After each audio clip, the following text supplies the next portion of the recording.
Dear Mom, I had a few minutes to write down what's itching inside my mind. It's been too long since we have talked about nothing at all.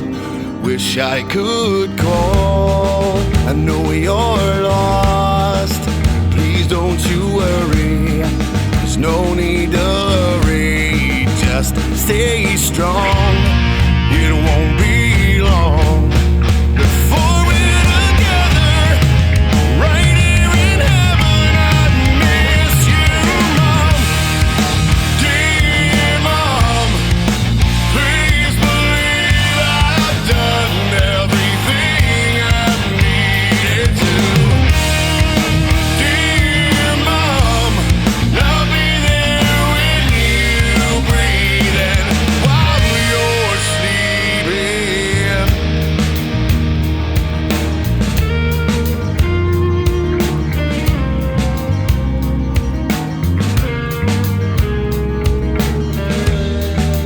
Dear Mom, I know you are hurting, feeling the burden of me not there. You're way too strong to give up on living instead of still giving the love in your heart. I know it's hard, but never forget the things that I did and the reasons why you are my mom. So please keep on living, caring and giving. I love you, Mom. Dear Mom, please believe I've done everything I needed to. Dear Mom, I'll be there when you breathe while you're sleeping. I can't believe I'm saying these words to you, but believe what I'm saying. You made me the man that I am.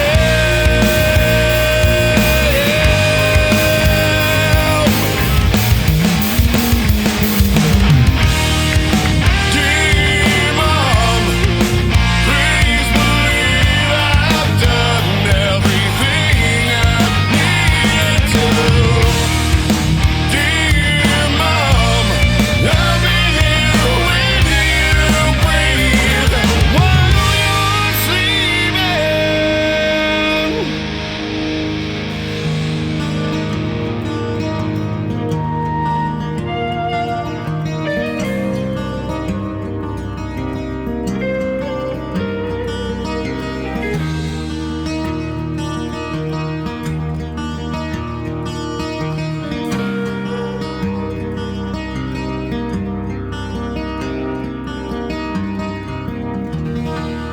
I love you, Mom.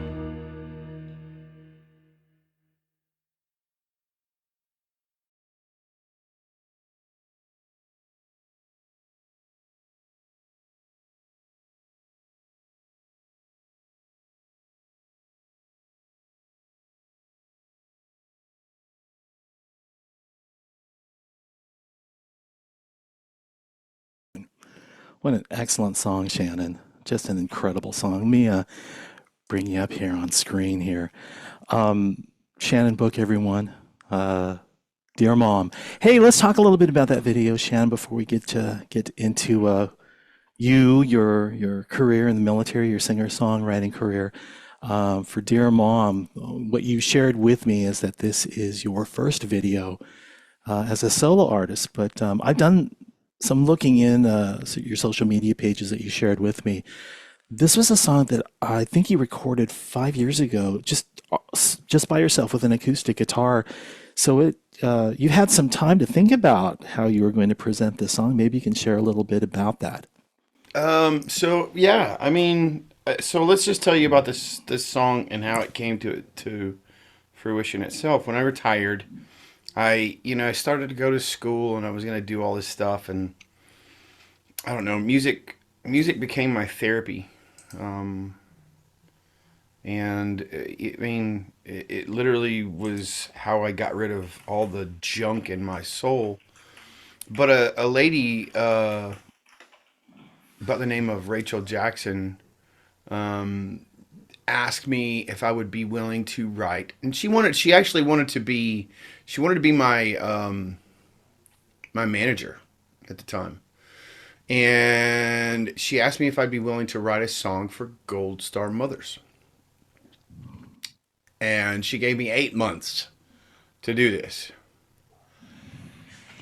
and I've never said no to anybody because being a corpsman, you just don't say no. That's just whatever. Jill, stop yelling at me. Can you hear me now? But I don't, being a corpsman, you don't say no. Like, you just try to help wherever you can. And so I'm like, yeah, I'll give it a whirl. Like, and the first thing that popped in my head is, what the F do you say to a mother who lost their child to combat? Like, what do you say to a mom who lost their child, period?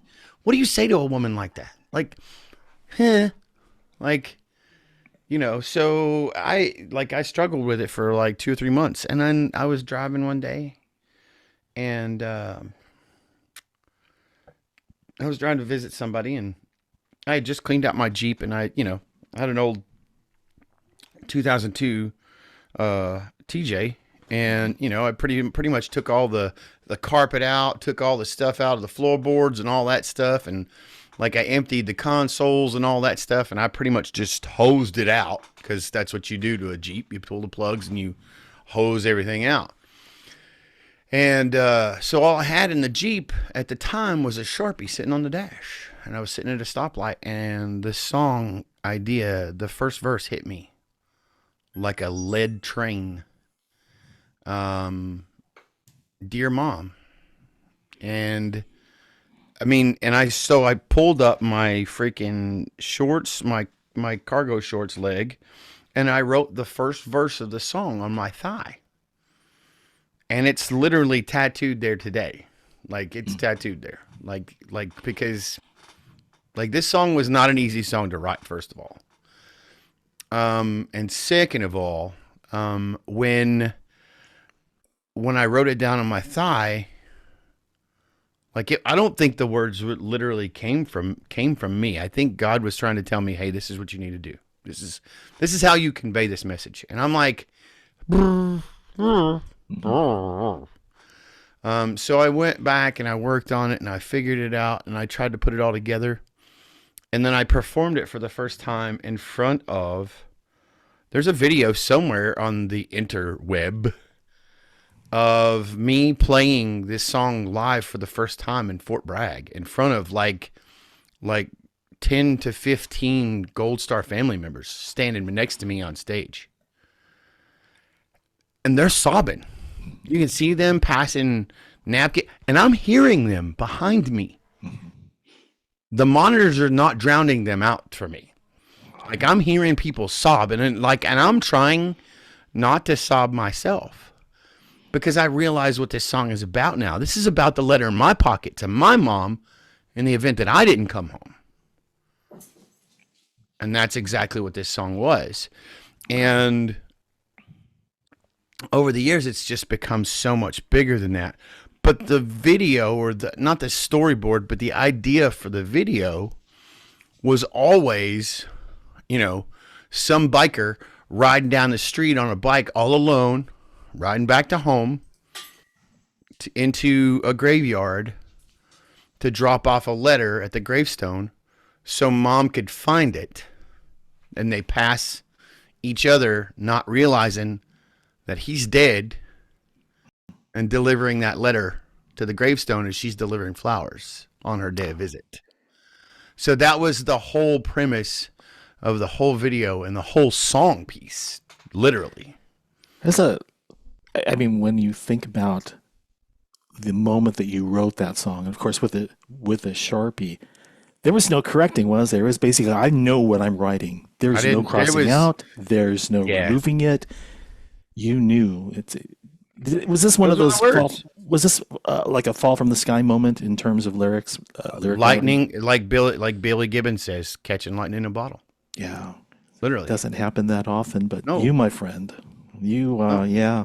I shared the song on the community with Guitar for Vets at the Learning Center, Thank you. and there were a number of people who had responded, just paying you the praise, man, that goes with that song. Now, listen, thank you for introducing that song and talking through the video and to your band. Kudos to them as well too. It was really. I'm going to tell you real very- quick one more time. And I want to tell Yeah. you about the director. Okay, And I want sure. to tell you about the people that are involved in building that video. Please. So the director, his name is Chris Martini. He is like most people don't know his name, but for some people know him, but a lot of people know his brother Max Martini because he's a big actor, action movie actor. But Chris and Max became big in the film industry because of their father who was in his stepfather who was in Rockford Files with James Garner. James Garner, the other guy. Chris, I'm sorry. I'm so sorry. His sideman is Yes, but and I know his name, and I even remembered it for this is it reason. Stuart something? Yeah. Yeah. Okay. All right. Yeah. I was a big fan. So, of the show. but anyway, so long story short, Chris, I contacted Chris and I was like, hey man, like I don't know you from Adam. I see you do a lot of things for veterans. Would you be interested in doing a music video for this song I wrote called Dear Mom? And here's the idea. Gotcha. And he was like, sure. And I already have a crew. And he goes, and I go, so, well, that's cool. I said, I've got some people that I want to play people in this video. So the guy that you see riding the motorcycle in is a corpsman. He's a Master Chief currently, active duty, that I served with in Fallujah. And one of the guys, the Navy chief that was walking into the house in his blues to give the letter to Mom, I also was in Fallujah in 2nd Battalion, 1st Marines with. That is Reyes and Jason Dewey. Reyes, Camacho, and Jason Dewey. And there were a lot of most of the crew was veterans. So it was I guess a veteran centric. Yeah, it sure was. Yeah. And even in your bio itself, I mean, you are still well connected with the veteran community and, and what you do with your music and even. I don't know why. They just like me, I guess. Well, we're going to ask those questions this hour. We're going to put your thinking cap on, my friend, because we've got some questions to share with you. But I'm first, not changing this one. I'm not changing it. Okay. There's That's nothing cool. underneath here. You hold on to that. Well, let me do this. Let me go ahead and give you a proper introduction. So, taking this from your bio, Shannon, a native of Hazel Green, Kentucky, grew up with a profound love for music, showcasing his vocal and instrumental talents throughout his life. After undergoing training as a Fleet Marine Force hospital corpsman at the Naval School of Health Services in San Diego and Field Medical Service School at Camp Pendleton, California, Shannon served in 2 combat deployments in Iraq. First in 2003 with 2nd Battalion 1st Marines as part of the 15th Marine Expeditionary Unit, and again in 2004 during Operation Vigilant Resolve as the Regimental Combat Team 1 Personal Security Detachment's corpsman. In this time, it was during periods of downtime when Shannon would play guitar and play and sing to help relieve the stresses of combat and deployment felt by both him and others in his unit. After serving in the military for 17 years, Book retired as a petty officer first class due to PTSD and TBI. He continued his passion for music by performing at various sporting and veteran events across the United States, including singing the national anthem and other patriotic songs. Shannon was a member of the band Vetted, had experienced the thrill of performing live in front of 60,000 people at the 2016 Invictus Games, has recorded a number of originals, including several he'll be performing tonight, and is currently gigging with his band Deliberately Broken. What a resume. My goodness. I know that guy. I don't know where he's at, but I've met him once. Well, we're going to kind of share some of your stories and certainly some of your music this evening to our veteran arts community, folks who are guitar learners who are eager to hear your story about how music has inspired you, and the path that got you there. Yeah. Anyway, let's go back. Let's go back to So let's get into the this. beginning. Let's get to the beginning here. Let's kick this pig. Absolutely. So, thank you for that song, by the way. Going back before all of this began, the youth. Who can you tell us a little bit about? I mean, I've gotten to know you a little bit, but I'm curious. The Shannon book of years and years ago in the youth. How would your family and friends describe you back then? Wow, that's tough. My mom used to say I was really quiet, and she used to say that she would if I got really quiet, how parents are like, if your child's really quiet, you should go check on them. Mm-hmm. Well, I was never really that kid. I never got in trouble. Like, I mean, I did, but I was just a quiet kid. But then I became what my mom decided to call me as the product tester. And you know how Tonka-trucks were supposed to be indestructible? Oh. That's bullshit. It's a lie. Because you can destroy them. I promise you. I know because I've worked really hard at it. Sometimes it takes an M80. Sometimes it just takes a sledgehammer. Oh. Sometimes it takes a Dodge truck tire. But they're destructible regardless. How many did you go through? Was it just one, or no? My grandfather owned a department store in the middle of small town of Kentucky, and like toys were my thing until the department store shut down, and then whatever. Yeah. But I had all kinds of toys. Like, I'm pretty sure I threw the Millennium Falcon like a frisbee at one point. Well, okay, I mean, you got it. You're the tester. So. If I'd have thought about that now, if I'd have known what I knew then, whatever that backwards is, however that plays out, like I'd probably have a $20,000 Millennium Falcon here at home right now. Because I think I went through two of those. Is it true that you do the same thing with your Les Paul? That's what. Or did you learn your lesson on that? No. Like it gets the shit kicked out of it. It really does. There's blood on the front of that thing. Okay. Pretty sure. All right. And is that something? Well, I was just wondering, is this something that kind of stuck with you through your years of growing up, adolescence, and then high school and all that? I don't know. I've always been kind of tough on myself. And I've always kind of held myself to a pretty high standard. And I've always tested that tensile strength. You know what I mean? Like, I don't know. I don't know how to explain that other than that, like what I just said. But like, that being said, like, I've never really, I don't know.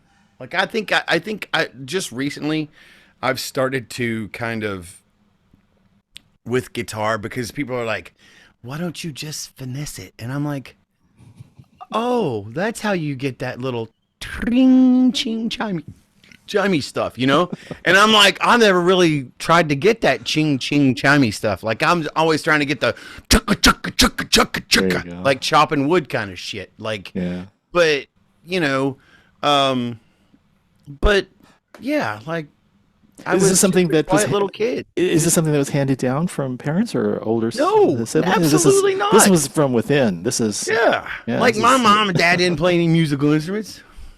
Like they played the radio. That's all they played. Okay.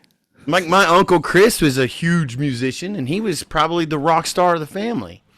And I idolized my Uncle Chris. Like, I still remember, like, he's since passed, and I have a Paul Reed Smith that Paul Reed gave me in his office that has my Uncle Chris signature on the front of it, because he was always my rock star. He passed away 2 or 3 years ago. But anyway, long story short, my Uncle Chris, I can still see a picture. There's a picture in my head when I was a kid that I saw of my Uncle Chris on some Lexington or Richmond, like, booze station in middle of Kentucky, or maybe in Indiana, where my Uncle Chris was standing on stage in a silk shirt, a freaking polyester vest, some polyester pants, bell bottoms at that, with some freaking like like 4-inch freaking platform boots and a freaking Gibson SG wailing. Wow. And that to me was rock and roll. Was that your introduction to music? Was this the thing that exposed you to music and it's like it took you away? But, honestly, I don't know. Like, I mean, I've always, like, my grandfather always had me listening to like big band stuff, like Orson Welles and just like all those big bands, like ensembles. You know what I mean? And so my grandfather had a huge, my grandfather had a huge LP and 8-track collection. And you laugh because what did you do to it? I listened to all. No, I didn't tear any of that up. That's Oh, ridiculous. okay. No. Good man. But I listened to it all. I listened to it, and then my granddad had everything from like outlaw country to Motown to jazz to pop, like I listened to people like oh Lord have mercy, Frank Sinatra, the Rat Pack, Dean Martin, all those guys. I listened to Tony words. Tony Bennett. Tony Bennett. Like Tony Bennett was like my granddad's thing. Like he loved Tony Bennett. And to be honest with you, so do I. Yeah. Like you want to talk about one of some of the suavest people on the planet. That's like to be exposed to that in your yeah. And to shape your musical influences and the direction you wanted to go with all of that. And let's see, in your bio, it also mentioned the fact that you played more than one instrument. You play more than guitar, but what were some of those instruments that you played in your youth? Generally, so I started out playing saxophone. That's where I started. Which one? I played the tenor, okay. or I'm sorry, the alto sax. Oh, okay. I played the alto, and my granddad gave me a cassette one day, and this has probably been playing, sheet music now for probably about a year. Started in the 5th grade, so it's probably around 8, something like that. I don't know what the age difference is then, but anyway, so like it was in the 5th grade, and so I started the school band, and we were leasing a con alto sax, and I got really, really acquainted with it, and I loved that instrument. It was probably the coolest thing I've ever done in my life. But it wasn't enough because I wanted to sing too. What were some of did you break out some of the old records and play sax against the songs on the records, or? My grandfather, it sounded like you might have had access to that. A cassette of Boots Randolph. Boots Randolph's greatest hits. Oh. And if you've never heard of Boots Randolph, I encourage you to go look up Yakety Sax, because you're going to hear some of the coolest things. One of my favorites is Boots Randolph doing The Entertainer. Oh, on sax? Oh. That's a piano song too. Yeah. Right? It's a big band song, but it's awesome listening to Boots Randolph play. Oh. Just like, I'm just telling you, just look up Boots Randolph and listen to some of that awesome, he was like big in the 70s, 60s and 70s. And he handed me that cassette and he goes, the very moment that you can play this cassette front and back, I'll buy you your very own saxophone. Now, what my grandfather didn't know, God bless him, God rest his soul, is that he didn't understand that Boots Randolph played a tenor saxophone and I played a half register higher. And he didn't understand that, but it didn't stop me. It didn't stop you. No, it didn't stop me from learning. And what it did is it helped me to train my ear. It helped me to improv. It helped me to be more independent as a musician, because, in grade school, And in middle school, like you're playing sheet music. That's what you play. You play somebody else's stuff. But if I'm working on my ear, like the Lost Boys song, what is it? By the Doors, the one that they do, or no, well, no. Oh no, you mean with the sax player? Yeah. Oh, That yeah. one. That one. Yeah.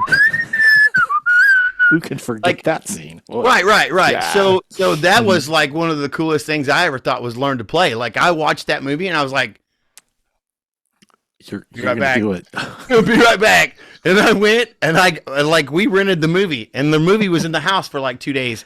And I literally got my saxophone and I started playing that song and I was like, yeah. You better have had the moves with that, my friend. No. I was not. I was a stick figure. I was a stick figure. Like I was like 9 or 10, man. Like, oh wow! There was no. Okay, good to know. All right. Well, there was none of that stuff. Oh, good grief! I didn't even know what that meant then. Okay. All right. Well, let me ask you this. Let me move to another question here.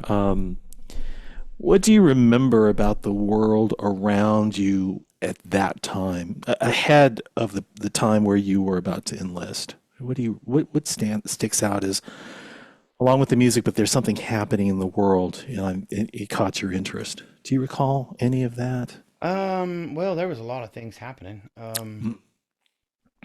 But I mean, in that period of time, there was a lot of things happening.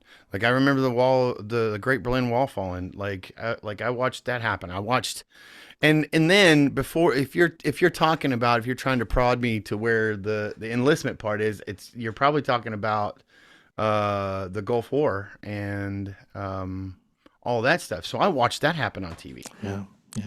Like I watched that happen on TV, and by then I'd already started learning how to play guitar. I'd borrowed a guitar from a friend, and yeah, but yeah, there was all kinds of stuff happening there. There was that. There was the Mogadishu thing. There was all kinds of stuff that was going on around that period. Beirut, all that stuff, man. Were these motivators to get you? Yeah, you're right. I was moving you towards that question about. No, it's quite all right. I just wanted to make sure I was going in the right direction. You're going in the right direction. Either way you go, there's no wrong here. Where this is, I know that. Listen. Yeah. I'm gonna need you. I'm gonna need you to. Yeah, just you do you. I'll do me. You do you. I'll do me. Oh my gosh. Well, yeah. I mean, I'm just going off of the information in your bio. Well, let's see, before we get into that part of your life, there are a lot of things you learned, obviously, in what you've shared with us with regards to music, keeping up with learning the instrument, doing it really well, and going above and beyond. Are there any lessons that you learned from that time in your life, whether it be about music or anything that you may have learned outside of music that you still carry with you today? Patience, man. Patience. Music is one of the most. Music has taught me so many things. Music has taught me so many things, and it has given me so many things, and it has almost taken away a lot of things too, because there's a balance of everything, right? There's literally a balance for everything. But music has given me so much. But if I had to give you one piece of information that I think that music gave me the most, would be patience. Mm-hmm. Because I can tell you that this thing right here, like, has taught me more patience than anything in my life. That guitar, any of these guitars, like the guitar itself, I learned how to play guitar straight from, like, I'm self-taught. I didn't have YouTube. We didn't have tablature. That was in the 90s, right? Yeah. Like I learned how to play guitar by ear, man. Some people showed me some chords and then I started learning. Mm-hmm. I wanted it so bad that I learned it the hard way. And when I did, and I mean, I would play that guitar, I would play until my fingers got bloody, and then I would be so angry because I couldn't do what I wanted to do. I'd be so mad. I'd be so frustrated. I'd be like, why can I not play this stupid song? Yeah. And you know what the first song is that I learned how to play on the guitar? What's Ridiculous. This is going to blow your mind. Why would I choose this as my first song? More Than Words by Extreme. Oh, really? You know how hard that is to play? Nuno Bettencourt is now the new Eddie Van Halen. You realize that, right? Oh, jeez. I remember the song. I remember some picking in it. Some double stops. Yeah. I have a feeling that this community of watchers here are relating to what it is that you have to say. I mean, they're at that point where, they have just, some of them have graduated from the Guitar Servettes lessons. Sure. There are people who are studying on their own as well. It's like we're providing them some guidance through our curriculum online. Awesome, man. And the way that you're describing it, I would imagine there's a lot of people who are on, they get what you're talking about because they're living that as well too. Hey, why don't we go ahead and break this up with a song? Would you like to grab that guitar and tell us about the song, this first song that you're going to do for us? Fine. Let's do, you know what? Since we're getting ready to talk about my enlistment, let's do Silver Bullet. Oh, I'm sorry. Silver Bullet was the first one. That's right. I can read this.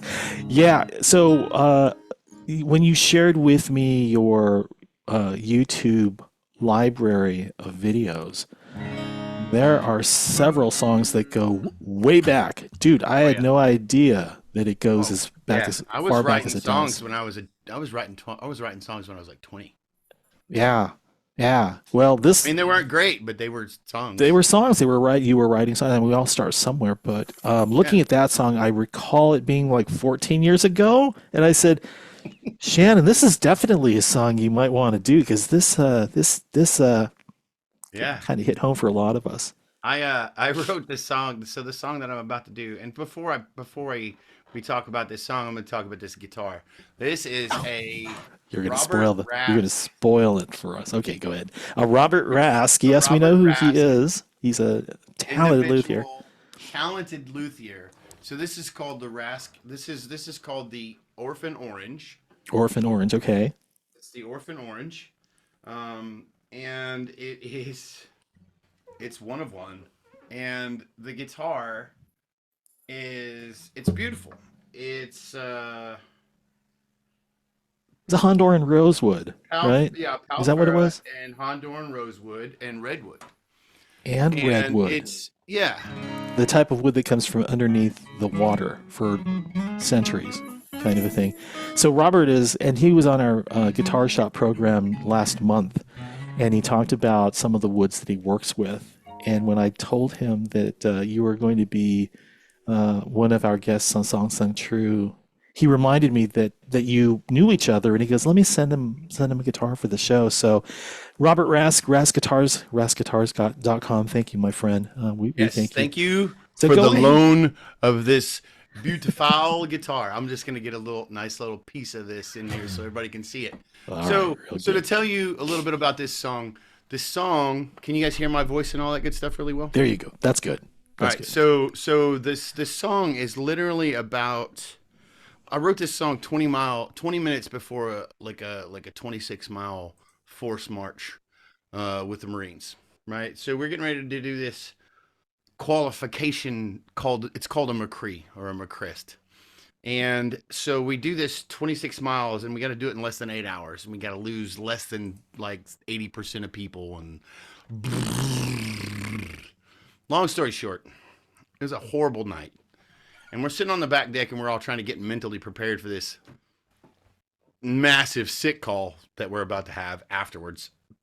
And so somebody goes, you should write a song called The Silver Bullet. And I'm like, that's a great idea. So, long story short, we're sitting on the back deck and this song was born. Now, most of you might think that a silver bullet may or may not be a werewolf bullet or something like that. It's not, it has nothing to do with that at all. As a matter of fact, the silver bullet is a mercury-filled rectal thermometer. And that is where this song came from. Because this song is called The Silver Bullet because the Navy corpsmen may or may not be notorious for giving Marines silver bullets and just smiling with laugh all over the face. All right, Shannon. Song's go for called Silver Bullet.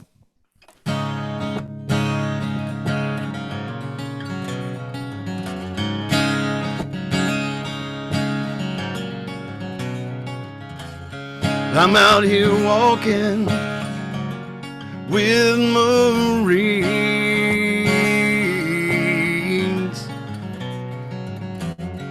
1 mile into it, we all sure seem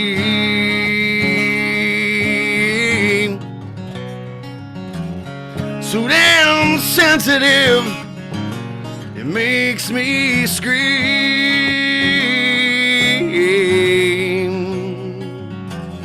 Where are we going with this ridiculous thing?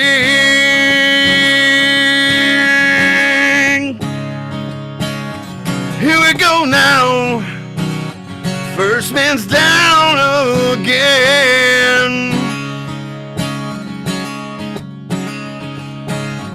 Now I can't wait for this shit to end.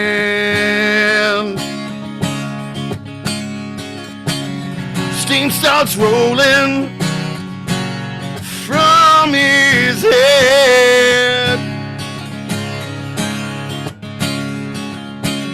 And here comes a corpsman with his friend. Yeah, silver bullet, don't hurt me.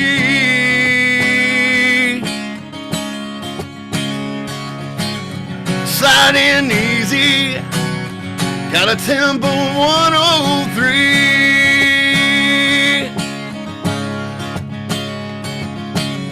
And if you need me, I'll be in the Humvee.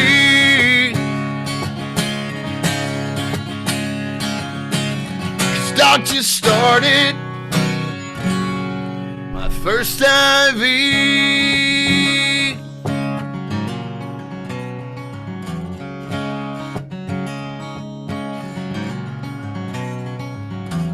Still we're walking, and here comes Gunny.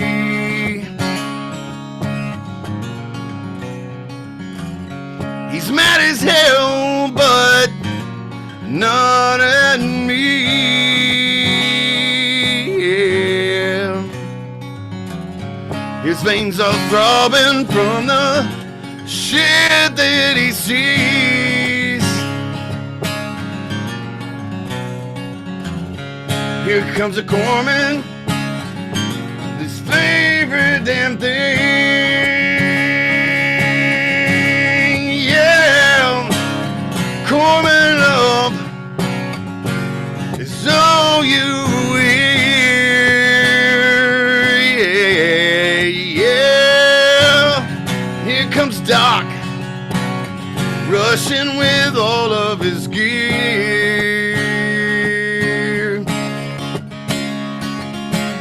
The thoughts of the Marine, well, they're never too clear. You know what that means? One more silver bullet in the rear.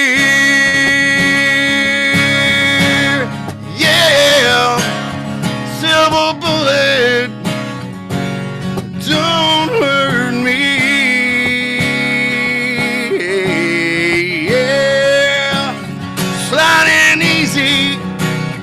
Got a tempo 103.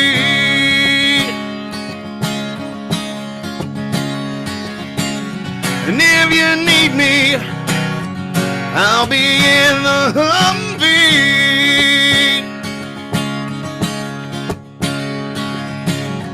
Doc just started my second IV.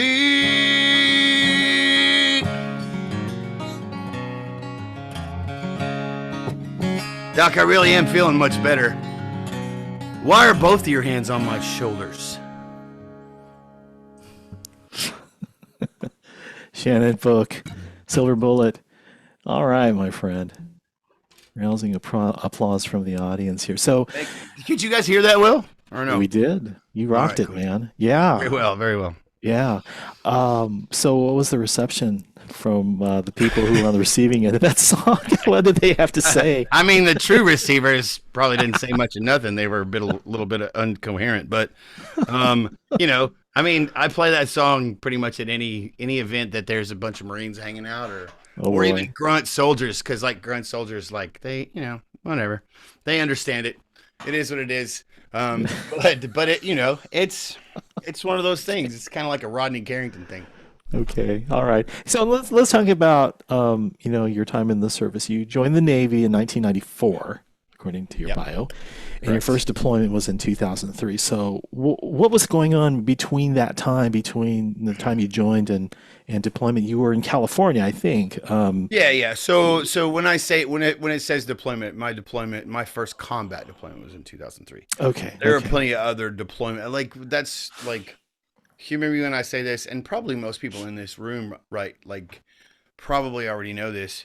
Like when they talk about bring all of our troops home, like, yeah, absolutely. But the reality is that our troops are always gone. Like we're always forward deployed. We're always cutting grid squares in the Indian Ocean. We're always cutting grid squares in the South Pacific. We're always cutting grid squares in the North Atlantic. We're always cutting grid squares. We're walking through freaking the Philippines. We're doing, like, all these things happen because of World War One. Let's go back to that. If you've never heard of the Great White Fleet,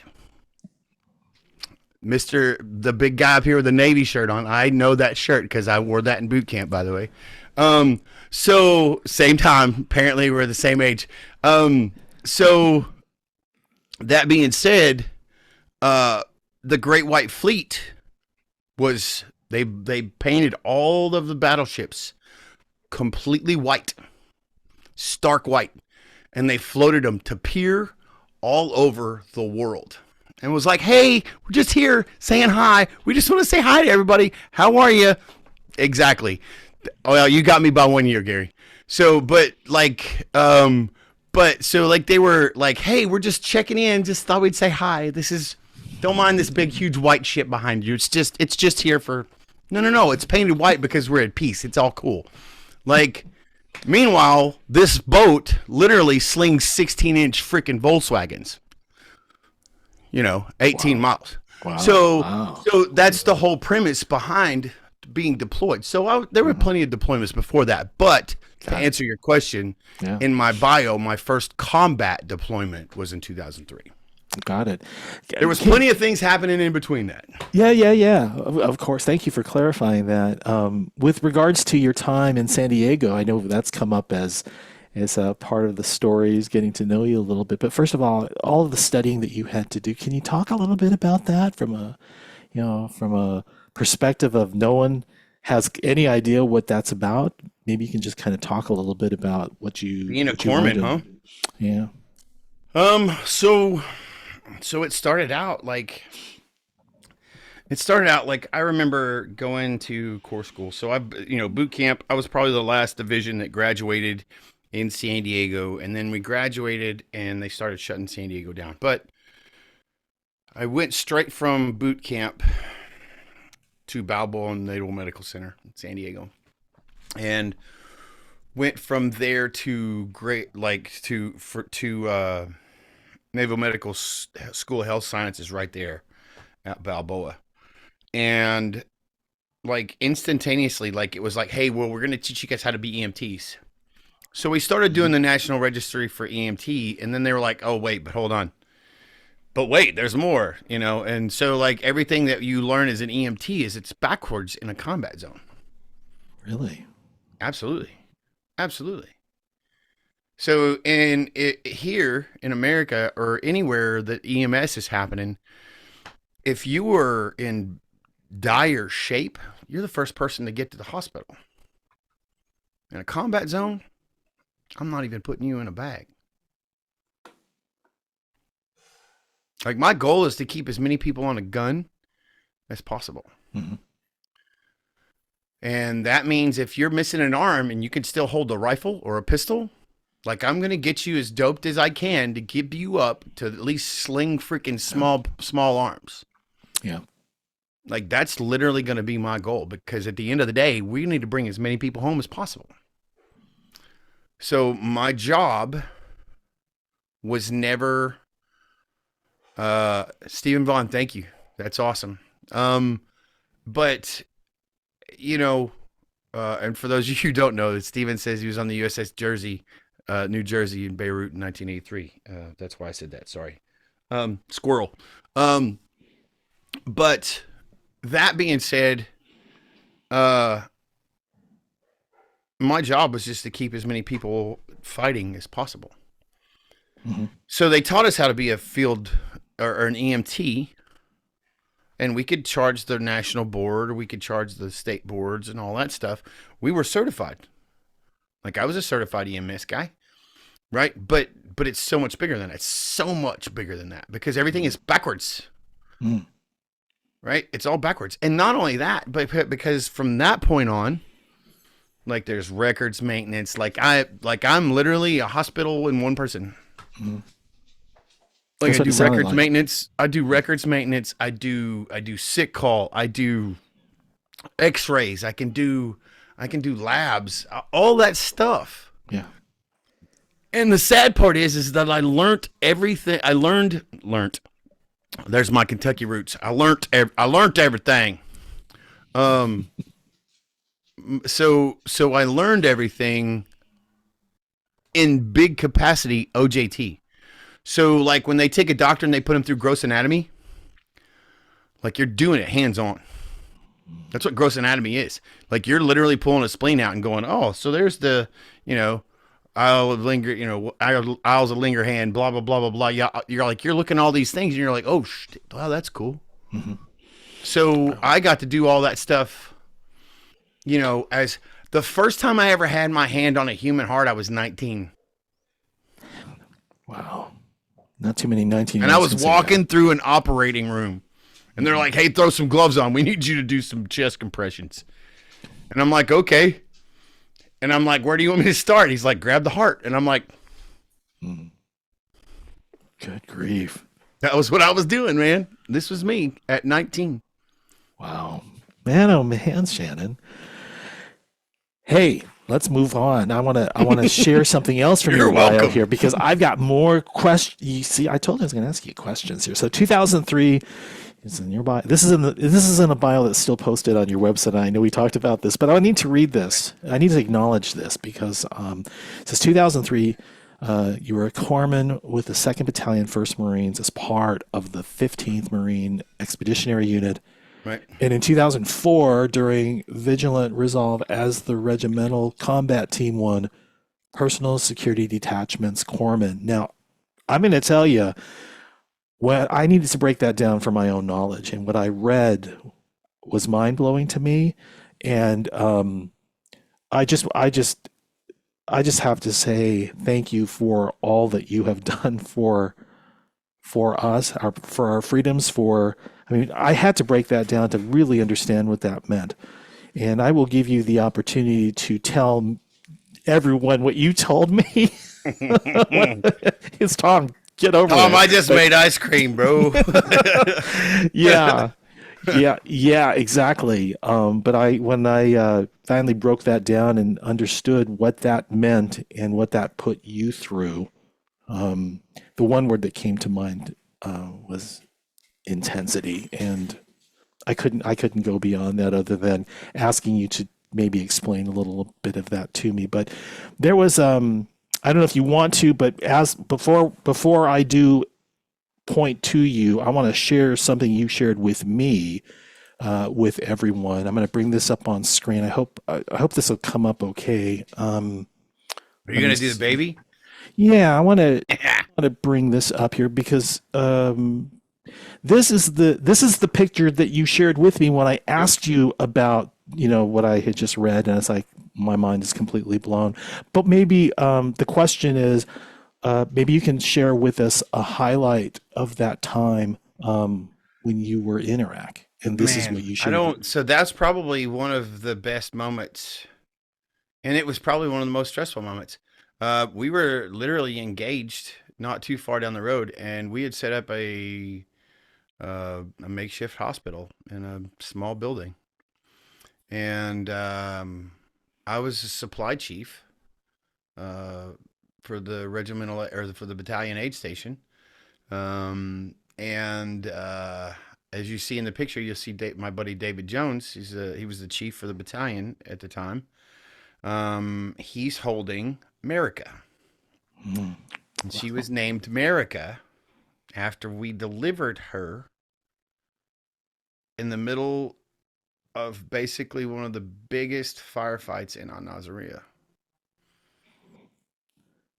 And That's so yeah. I may or may not have stolen enough supplies from the army to deliver that baby. Oh, Shannon. Yeah. I mean, people talk about allocation, reallocation, whatever. You can call it whatever you want to call it. I just call it stealing. It is what it is. My goodness. Well, thank you for pointing that out and sharing that with us. I don't know if that baby's still alive or they still call it America, Yeah. but that was probably one of my favorite moments in that shitty, Yeah. because nobody likes wearing a mop suit for a month or more. Oh, jeez. Trust me. Hey, there's something else in your bio that I want to read to you. I And didn't maybe do you it. can talk to it. To help my fault. relieve the stresses of combat and deployment felt by both yourself and the others in your unit, Shannon would play guitar and sing during downtime, and most importantly, began to write his own music about how he and his brothers felt about their experiences. So, if you can maybe share with us, is there a moment where you had the opportunity to sing and play? You know, with, Yes, that I love you, how you're doing this. This is awesome. This makes it easy for me because it keeps me on point. So I bought a really cheap. It wasn't really it was a nice guitar actually.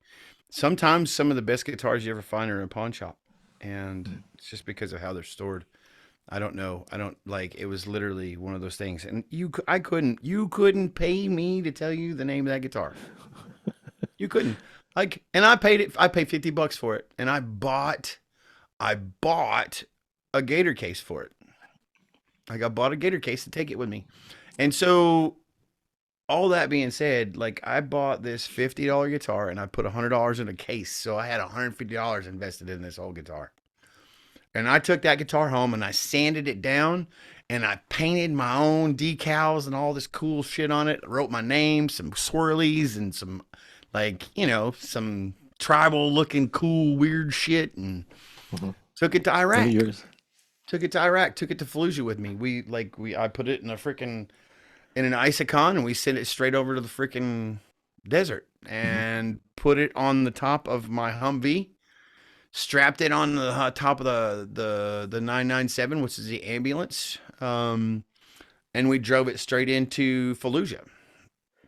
And when we got to Fallujah, I was supposedly the LPO of the regimental aid station, but then Petty Officer Power Warren came in, and Reginald took over as the leading petty officer for the regimental aid station, and I was not about to sit on the fob and take rockets without being able to go back and give them a punch back in the face. Mm-hmm. So I was asked to be part of the regimental combat personnel security detachment. And so I took my guitar over to what we called the Bat Cave. And that's where I would play music for all the guys. If nobody died that day, then I would always start the session with Alice in Chains' Rooster, because they come to stop the rooster, but he's never gonna die. So Wow. that was the song I always played first. But then there was this opportunity. We're getting ready to go on a road march, and there's a USO show that's happening in the daggone auditorium, and they're doing this like little live open mic kind of thing, and the guys are like, "Doc, go get your guitar, go get your guitar." I'm like, "No, bro, Like we're getting ready to go out on the road. Like I don't, no, like I'm good. Well, they went and scarfed it anyway. They went to the Bat Cave, grabbed the freaking guitar, and brought it back. And everybody's like, dog book, dog book, dog book, dog book. The whole auditorium. They And I'm wanted you. like, fine, fine. So I get up and I get on stage and I play like 4 or 5 songs. And I don't remember what song I finished with. I want to say it was like Sober or something from Tool. Mm-hmm. And I got done playing. And as I get up to walk off the stage, Toby Keith and Ted Nugent walk on the stage, and Ted Nugent looks at me and goes, "Bro, killer set, man." And I'm like, I just opened for the Nuge and Toby Keith in Fallujah. You had Kiss no my idea? ass. Did they not tell you that was happening? Kiss my ass. Here, you're welcome. You know, like that was literally so I put that up. Like that's on my resume, whether you like it or not. Oh wow! Did you have words with Toby Keith? No, because that dude, he looked like somebody had beat the shit out of him with a wet noodle. Oh gosh, He was exhausted. All the traveling, I'm sure. Yeah, Nudes looked like he just did a line of speed, and I'm pretty sure he was sober as a judge. Like that dude, that dude is always like, ha! Jeez, hey, I don't think that dude does anything with coffee anymore, but I'm pretty sure he drinks some stout coffee. These are just 2 of the many names of individuals, celebrities, if you will, that you have come into in your musical journey. Yeah. You know, I don't know if those are the 2 that are the ones that stand out the most. There are so many. I just had somebody sent me a message today. I was never fortunate enough to meet anybody in Alice in Chains, but like, you know, and I, you know, they're still around. But Lane Staley's gone, and Lane Staley was always a huge vocal hero of mine. Huge vocal hero. Lane Staley, like, kiss my ass. Like listen, man, and I get some of the older guys, like, you know, the Doors, like Jim Morrison was a badass and a hell of a songwriter. I mean, opium helps a lot. You know, opium and heroin help a lot when it comes to songwriting. That's what I've heard. But I mean, not that I know.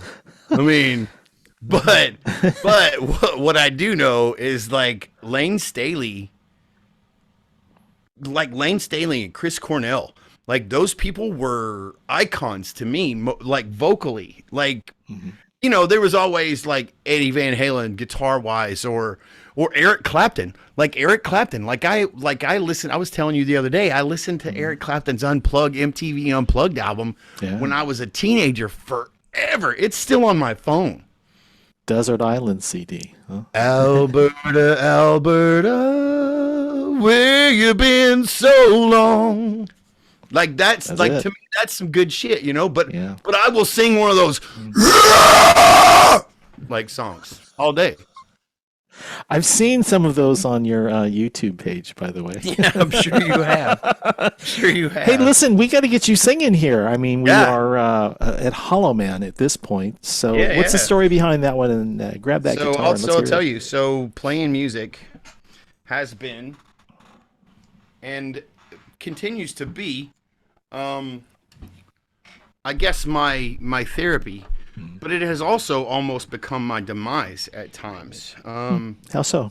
Because when it becomes business, the fun is gone. Is it work? Does it become It is work? It is work. It does become work. And how long have you been doing this? You've been doing this for a long 20, 25 years? I started professionally. Mm-hmm. I started in 2010 when I retired. Okay. All right. Before that, but I've been playing music. I was playing music in San Diego on active duty, playing with, you know, people like Jewel and her brother and the guy from Sublime before like they were famous. Like I was telling him the other day, I could literally flick Mark McGrath in the thigh from the stage on the grind, an MTV grind, and then freaking in Mission Beach, California, in San Diego. Like playing in all these little coffee shops in San Diego, that's where I cut my teeth musically. So it was really good therapy. But what I can tell you is that it also, when it becomes business, it can be overwhelming. And what I've learned is that I have to balance me. Not the business, not the music, I have to balance me. I have to keep me balanced. Because no one else will, right? Right. Nobody else cares. Yeah. Like it's that type of a business. They can't change it. They can't fix it. Like I have to do that myself. There's a lesson in there for absolutely. our viewers who are learning, about music and potentially moving into something like performing or songwriting. That there is the business aspect of that, and as Shannon is talking about, he's got to watch out for himself, which is great advice. So and it doesn't get any easier either. The bigger you get, the harder it becomes. All right, sir. Hollow Man. This is called Hollow Man.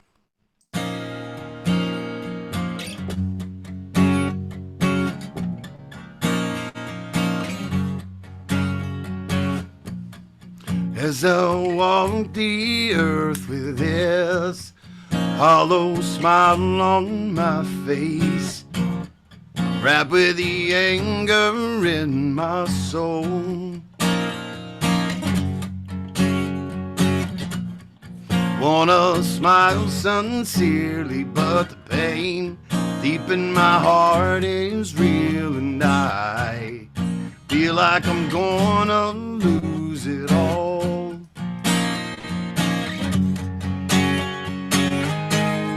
When will I stop this Mad Hatter lifestyle I've grown accustomed to? Yeah, my emotions inside beat away in my life, and the barren shores in my soul.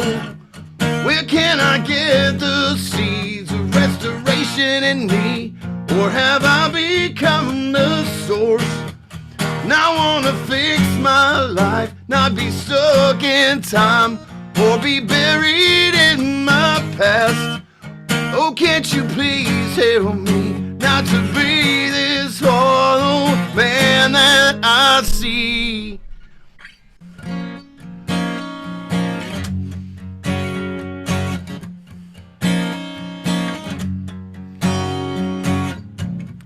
Work so hard to save you, but I forget about myself, and I crash upon these stones of guilt. Wanna save the ones I love from the very destruction of vicious cycles of letting you down. When will I stop this Mad Hatter lifestyle I've grown accustomed to? Yeah, my emotions inside eat away at my life, and the barren shores in my soul. Where can I get the seeds of restoration in me? Or have I become the source? And I wanna fix my life, not be stuck in time, or be buried in my past. Oh, can't you please help me not to be this hollow man that I see? And I wanna live my life not so empty, and focus on myself. Now I wanna be the man that you see, and not be someone else. My emotions inside eat away in my life, and the barren shores in my soul. Where can I get the seeds of restoration in me? Or have I become the source? Now I wanna fix my life, not be stuck in time, or be buried in my past. Oh, can't you please help me not to be this hollow man that I see. I see. I see.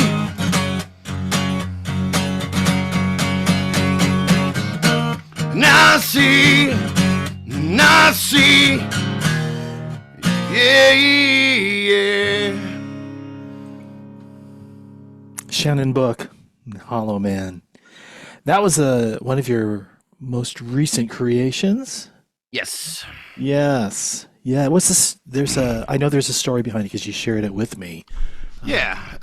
So there's a lot. Oh. So being on the road people don't realize how much being on the road takes a toll on you. Like being a musician, most people don't realize how much work it involves. Like, it involves a lot of work. And when I say a lot of work, I mean, I don't just mean like advertising. I don't mean just playing music. I don't mean just writing and recording. It's all of that and maintaining your own sanity. It's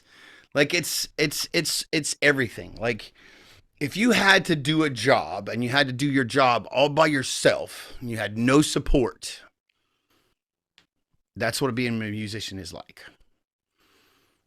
Like, it's that simple. So if you have a very important job and you had to do it all by yourself, to include the administration, the payroll, all of those things, the travel, the logistics, the marketing, the distribution, all those things, as an independent artist, I own all that stuff, but it's that much more work. So it can take a toll on me. And that's why I said earlier, like, I have to balance who I am and what I'm doing, because if I don't, I lose myself in all that and I won't recuperate. Because I've almost lost myself. And that's what that song is. Like, I just became empty.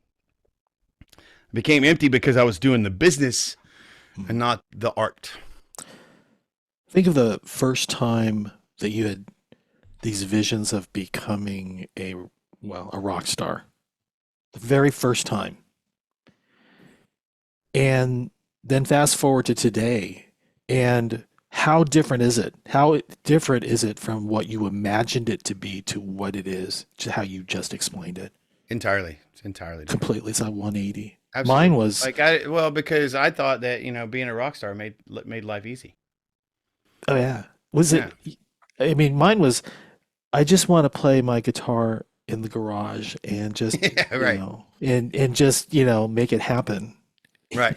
Yeah. And the way you describe it as business is exactly how it ended up for me too. So. That's funny that you say that, because let me say this, because like everybody, and when I am interviewing or auditioning a part for anything in the band or anything in the production of any of it, mm-hmm. like, I literally make this statement: this is not a garage band. We're not a garage band. Because we don't play in a garage. We're not a bar band. Like, we're a touring band. Mm-hmm. You either are on board for that. Yeah. Or, hey, thank you for coming out. God bless you. I love you. I can't do anything for you. Yeah. Now you've been in a band, Vetted. You mentioned that in your bio, and you have been in a lot of bands, but that one was the one that almost popped. Yeah. So, that, and then now you've got your current band, right? Deliberately Broken. So you've got a couple of bands experience in either. Oh, yeah. We used to have a band called Slack managing Noise, spelled with a Z. Okay. Noise. Were they identically? Were the experiences in running a band and the operations of a band, were they similar or were they completely different? I think it all involves how your perception is in the process, because I can tell you that there are parts of running a band that have not changed, and then there are parts that have to change. So from being a garage band to being a full-time musician and touring artist, like I can no longer look at. So like, for instance, I've been sober for 3.5 years. I, cause me and cocaine break people and things. Just so you know, me alcohol turns into cocaine. Cocaine turns into me breaking shit. Period. Um, it's bad to give like a combat veteran cocaine. It's never good. Um, it's probably never good to give anybody cocaine for that matter. But um, now that I've been sober for 3 years and I've literally been working on me as a human being, and literally putting my past to rest. Thanks, David. Putting my past to rest. There's a lot of growth that has happened there, and the mindset that's behind the business today is that I run the business the way I run the business, and I can be a full scaled freaking tornado, or I can just enjoy my place where I'm at in life. And at the end of the day, I kind of like where I'm at. I don't really necessarily, I'm not beholden to a record company. I'm not beholden to anybody who, I mean, I don't make a shit ton of money, and that's okay. And I don't necessarily really care. I don't necessarily do any of this for the money anyway. Like, I do what I do because I hope my music helps people. Nice. Like, I like my music, and I like my art to pay for itself. So that's what the business model is. Like, hey, like, I don't need to pay for out of pocket to make this happen. I need to create income and revenue from this business to keep me on the road. Otherwise, I'm going to waste my retirement, which is basically my play money. Mm-hmm. No, I like playing. Yeah. Like, I like being retired. It's awesome. Like, if I want to go to a freaking pond down the street today or tomorrow morning and throw a couple of freaking lures and never catch a fish, I can do that. And I'll be happy as a pig in shit, and it'll be cool. But, you know, at the end of the day, I had to earn that spot, right? Like, I had to get retired. I had to, you know, 17 years and a couple of explosions and some really bad shit kind of got me retired. Got me a nice little pension. It took care of me. But I earned that, right? But just like everybody, like the working musician, like when you're a working musician, like you earn what you get, and you get what you earn. I want to talk about another aspect of the whole idea of music and business and all that, and it is guitars, such as the collection of guitars you shared with me. Oh yeah, like, I don't know what you're talking about. In the background, there's no hiding. That's not a background. That's not a fake background. It's no. I want to give a shout out to my buddy Brian Humble, who literally just hey Brian, way to go on your Brian.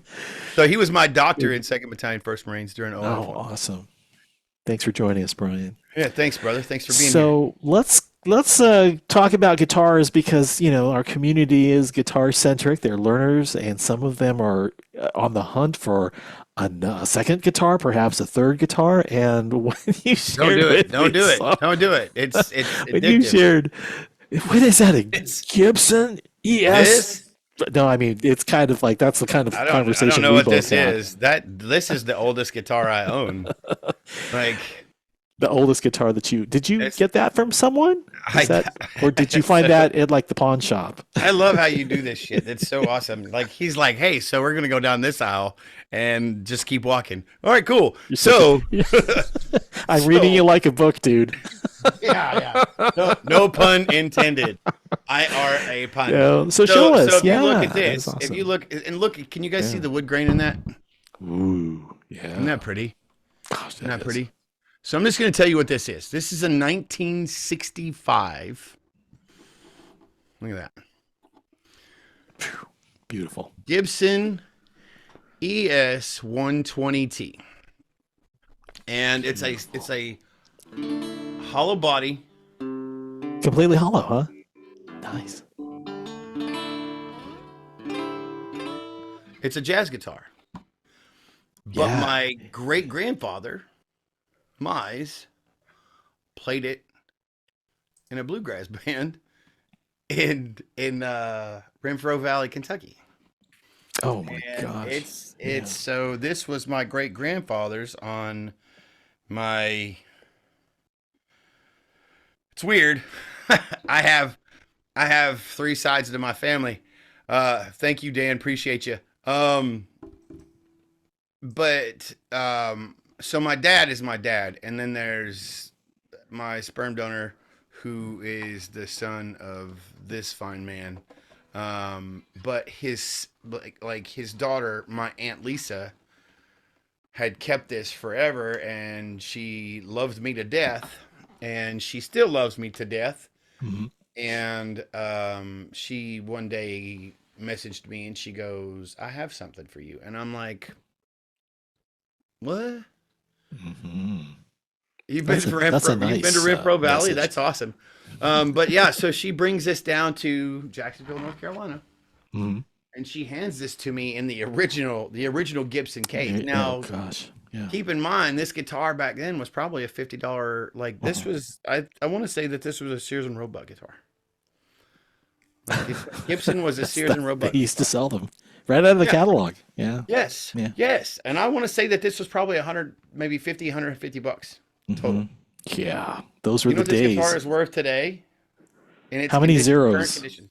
Is there at least four zeros behind it? It just added 2 zeros, but it's $2,500. It's worth $2,500. Oh, okay. In its current condition. Yeah, it's beautiful. Yeah. And it sounds amazing plugged up. So you gig with that thing? I mean, you played jazz with the saxophone, but did that carry over to guitar as well? Oh, here we go. Yeah.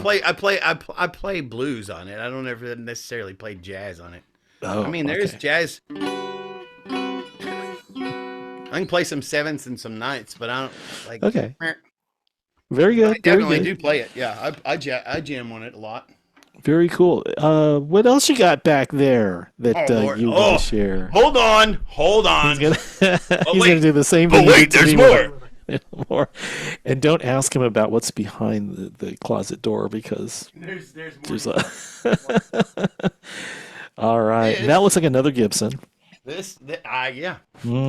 That's so this semi-hollow. This is a semi. Yeah. Actually, this is a Gibson. This is a Gibson custom semi-hollow ES 339. Is that a more recent one? Yes. This was. I don't know how I do this, but this one was given to me too. How do you do that? That's two Gibsons that they're. Out of tune too. Hey, move that microphone closer to you so we can hear you. No, absolutely not. Yeah, how do you score guitars being given to you and I couldn't tell Gibsons you. at that? I couldn't tell you. All right. This is a $5,000 guitar. So Beautiful, I will tell you. A very good friend of mine, Nick Mitchell, Green Beret. He was the bass player in Dear Mom video. He's not cool. He's not really playing the bass. He's acting, which is he doesn't play. I mean, he plays a little, but he doesn't play a lot. So, you had me fooled. Yeah. I trust me. It was coaching. But I will say this, and he did a great acting job. And I love Nick to death. So, but we were at his house after the video finale, and we were having a rap party at his house. And he brings this thing out, and he goes, "Hey, I want you to check this guitar out." And I'm like, "Sure." So I grab it, and I'm like, "Ooh." So we plug it in. And it's plugged into that Bagheera down there, that little vintage 22. Yeah. And I'm like, oh man, this thing sounds amazing. And I end up playing this guitar for like 4 hours that night. They wouldn't let me stop playing it. Yeah.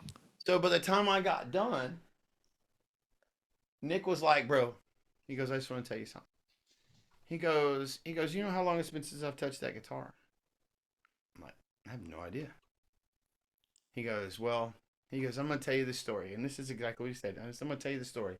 I was in Greece, and my dad, his dad was a Navy SEAL, and he's like, my dad was seeing these people.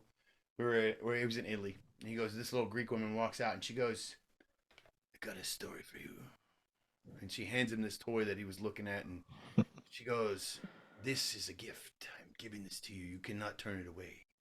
Ooh. And he tells me that story, and then he goes, by the way, that guitar belongs to you. And I'm like, what? No, hell no. And sure as shit, like, he gave me this guitar. I ended up buying the amp because I felt like fucking horrible. So I paid paid $400 for a $300 amp, which is fine. Wow, that's quite a story.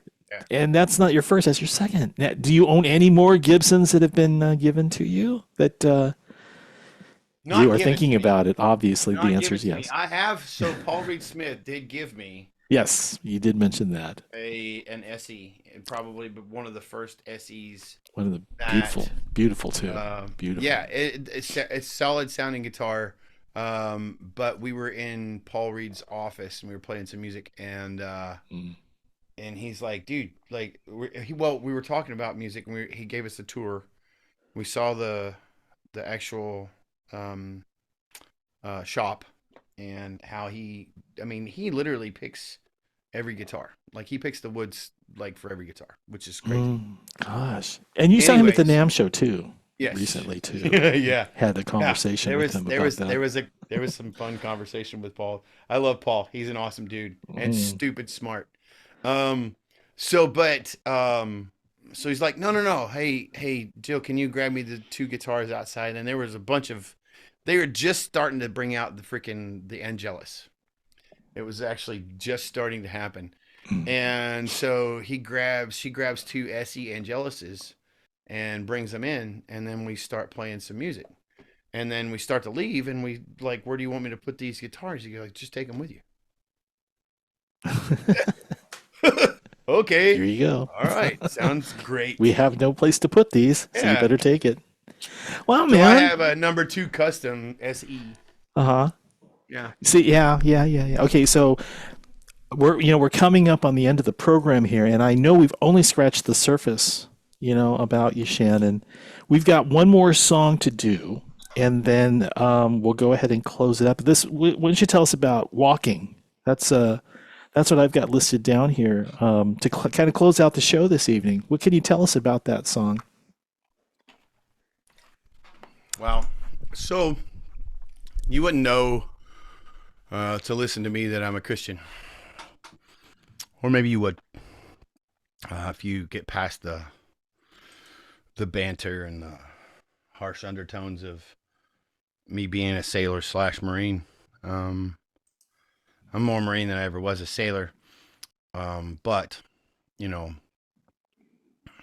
just called myself a jarred squid. Anyway, I'm a Christian, and it's been a rough road to really understand what it takes to be a Christian. Like, I thought that, hey, just tell God that you believe in him and everything will be okay. And that was never really the case. So when, I don't know where this song came from, to be honest with you. It just kind of happened. I was in a really bad place. And I'm sure a lot of people have, if you've ever read the poem Footprints, this is my footprints, and this is basically my journey to find spirituality, find God, get to know Jesus, and how rough that road was. And it was only rough because of my choosing. Like, I made the decisions that took me to where I went. And so, so that's what this song's about. This is called Walking, and it's basically my footprints.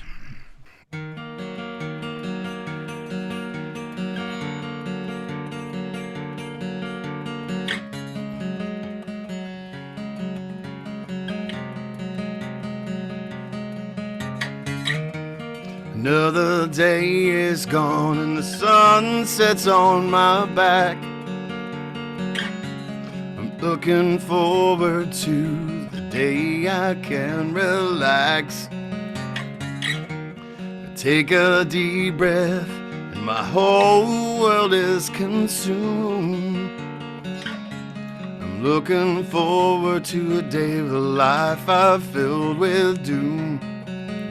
And some would say that I control my own destiny,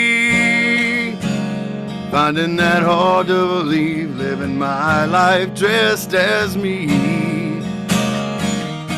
Serenity is a dish best served with heat, wrapped tightly with the love of those I need. Carry me to the places that I know, and take me back to the place where I call home.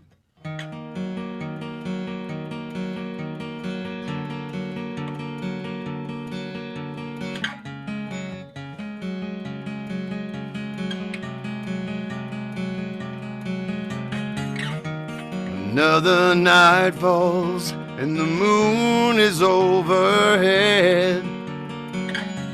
I cannot see my steps through the valley where I tread. As I move forward, and Lord, I'm trying to fill your shoes, but I fall short again. Lord, I know not what to do.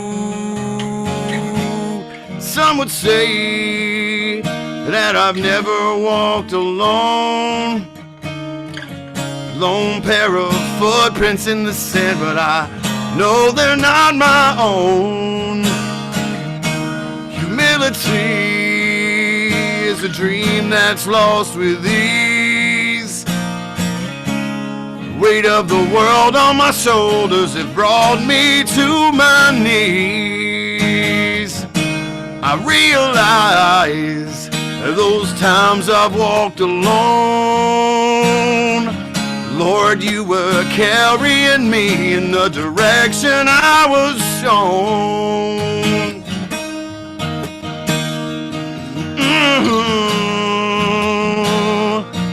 Yeah, yeah.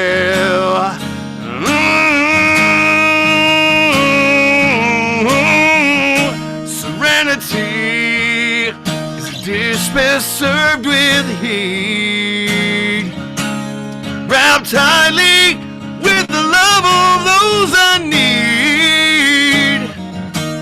Carry me to the places that I know, take me back to the place where I call home.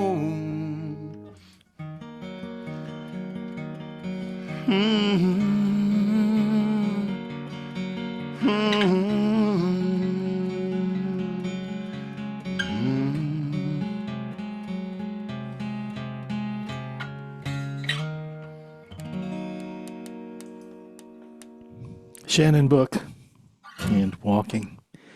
Thank you. Talking about coming full circle, Shannon, from opening the show this evening with Silver Bullet and sharing some of your songs. Thank you for sharing your stories as well. Thanks for having ride. me, man. What a ride this last hour and a half has been. Hey, tell us a little bit about any musical projects that you can share with us. Yeah, I mean, there's all kinds of it. I just like playing. I like doing all kinds of stuff musically. Me personally, I just like collaborating. So, I've got a couple of things in projects. So Deliberately Broken is about to start hitting the road again. We're gonna probably start writing. I got another. It's funny that you asked, "Are you coming through Ohio anytime soon, Kathy?" Because I was literally in Columbia, and I will be in. You're going to be in Columbus? Rolla. You're going to be in Rolla soon. Oh, I am going to be in Rolla. I'm going to You're be in Rolla, Rolla, which is going to be south of Ohio, but yeah. closer. I do actually have a place. I'm supposed to be up there in July. So Cool. I will. With your you'll have band? or is this a side project? It'll be independent. It'll be solo. Oh, okay. All right. But yeah, I'll be up there playing with a little group called War Dogs. It's a baseball team that puts veterans that love baseball in a league for them to possibly be picked up for big teams. So they get to play. Right. They get to play farm schools or farm teams. So so they get to possibly get picked up. So, but yes. Anyway, that being said, I'll be doing that. Absolutely. You're headlining Hero Stock, by the way. I am headlining Hero Stock in Rolla. I will be playing all of the Hero Stock events. Rolla, Missouri is my headline show. Which is awesome. That's very cool. Yeah. Yeah, man. Like I'm writing music with people all over the place. I've got tons of stuff going on. I'm in the process of writing a song right now called wow, what's it called? Words and stuff. Hold on, I'll tell you. Dang it.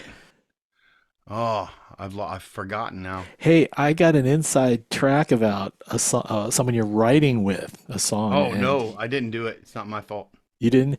Well, he happens to be our next guest on Song Sung True, which is in a couple of weeks. Right? Jesse Absolutely. Freeward? Yeah, Jesse Freeward. As a matter of fact, I'm writing 2 songs with Jesse Freeward right now as we speak. Like it's So very cool. Well, I love writing music, man. Let him know to update us when we have him. He's going to be here on Song Sung True on May 7th. That's going to be a Tuesday night at 7:30 p.m. Pacific. Right on. All right. Well, very good, man. One last question that I have for you and to our guitar playing audience. Maybe you can give some advice to them as a veteran, as a singer-songwriter, guitar player. You've worked your way through the ranks, and these people are in their own way. Is there a piece of advice that you can share with them as they embark on their continuing journey? Wow, that's not a loaded question. That's not a loaded question. I honestly tell you, like, if I were to give you any advice at all, my advice would probably be to play the guitar for you and not for somebody else. If you want to learn to perform and play and sing, the best thing you can do is do it for you. Or do it to glorify God. Because at the end of the day, those are the only 2 people that should really matter in your world. Everybody else is secondary. Because you should always be first. And I don't mean that in an arrogant way. I mean that God told us to love thy neighbor as I love myself. And that means I am supposed to love myself the way that God loves me. I had to learn how to do that. And in order to do that, I've learned how to love each and every one of you after learning how to love myself. So if I ever told you to learn to do something for yourself, it would be to play guitar for yourself and sing and write for yourself. Don't try to fit anybody's mold, because it really doesn't matter. Those molds don't matter. Those molds are broken every day. Amadeus Mozart broke molds every day. Very good. All right. Shannon, thank you again for spending part of your evening with us and giving some insights as to your life, both as a musician, in the service. And thank you again for your service. We are so appreciative that you spent some time with us this evening. And something tells me that we're going to do this again. So get ready for another round of questions. Don't threaten me with a good time. All right, everyone. For Guitars for Vets and CAVARTS, the Challenge America Veteran Arts Community, I'm Tom Lamog. For Paul Lilly and the rest of the gang here at Guitars for Vets, thank you for watching, and we will see you next time. Good night. Love you guys. Bye.